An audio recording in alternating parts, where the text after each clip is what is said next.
In Cartesian coordinates, every point is described using fixed x, y, and z axes.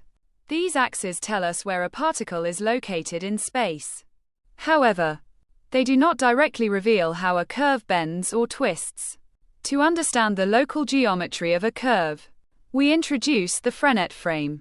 The Frenet frame consists of three mutually perpendicular vectors. The tangent vector t shows the direction of motion. The normal vector n points toward the center of bending. The binormal vector b is perpendicular to both t and n.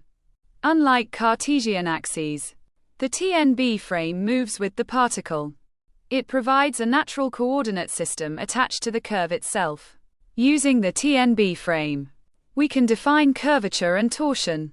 These quantities describe how a curve bends and twists in space.